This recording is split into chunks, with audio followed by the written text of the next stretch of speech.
कहानी एक ऐसे घर से जहां शादी का माहौल है, लेकिन टेंशन और शांति इतनी कि शादी का घर किसी जंग के मैदान जैसा दिख रहा था। अरे जैसा मर्जी डेकोरेशन कर दो, पैसों की चिंता मत करो। इतना पैसा जब लड़के वालों को दे दिया तो फूल वालों को देने में मुझे क्या दिक्कत है? अरे धीरे बोलो ना, साफ लग रहा है कि फ्रस्ट्रेटेड हो। अरे तुम तो चुप ही रहो। एक बेटी संभाल नहीं पाई। सारा दिन मैं काम पर जाता था, सोचता था घर पर बच्चों को अच्छे से संस्कार मिल रहे होंगे, लेकिन नहीं, मैडम को तो अपनी किटी और फैशन से फुर्सत मिले तब ना। माँ चुपचाप वहां से चली जाती है। समझ में नहीं आता कि आखिर शर्मा खानदान में हो क्या रहा है। कल तक चिड़िया सी फुदकने वाली शीना की शादी यूं अचानक एक मोटे काले लड़के से क्यों हो रही है? शीना कमरे में हाथ में गुड़िया लिए बोलती है, मेरे साथ जो हो रहा है ठीक हो रहा है।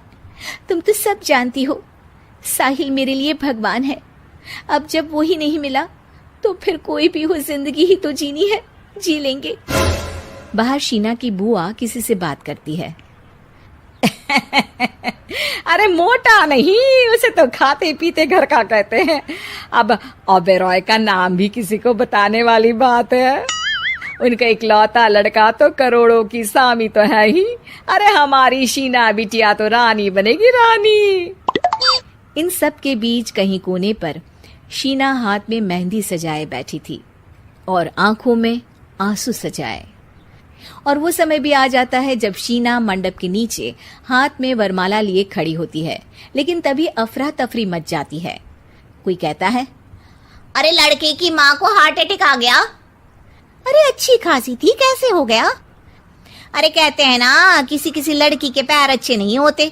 हो सकता है कि मनहूस है ये लड़की। शीना पास खड़ी सब सुन रही थी। फिर शीना अपने कमरे में आ जाती है।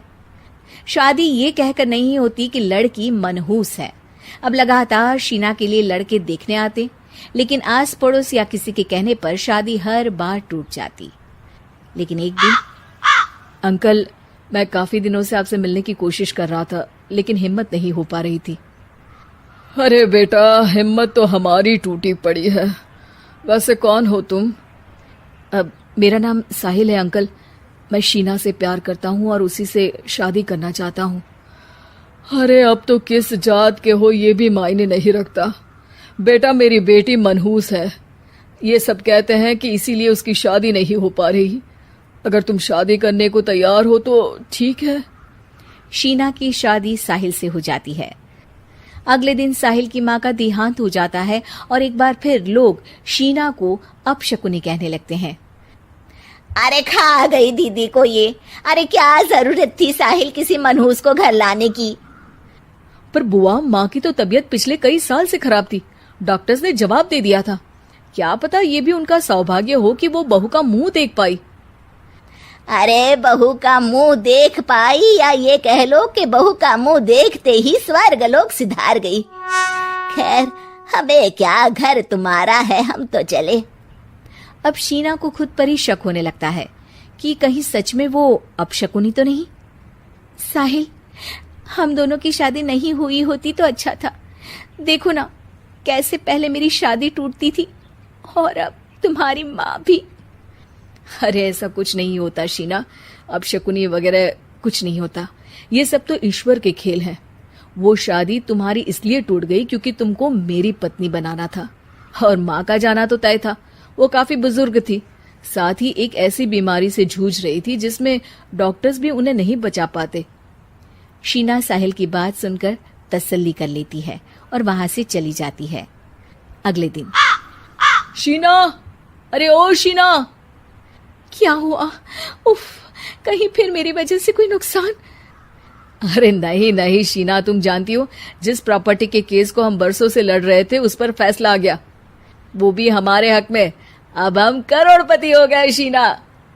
शीना शांत रहती है। अरे क्या हुआ? करोड़पति बनकर तुमको खुशी नहीं हुई? शीना की आंखों में पानी आ जाता है। चलिए जी, कुछ तो अच्छा हुआ मेरी जिंदगी में आकर आपके साथ। साहिल शीना को गले लगाकर कहता है, मेरी नई नौकरी भी तुम्हारे ही आने से लगी। ये प्रॉपर्टी का केस जीता। सब कुछ तो तुम्हारे आने के बाद ही हुआ, फिर तुम मनहूस कैसे? ये सुनकर शीना खुश हो जाती है।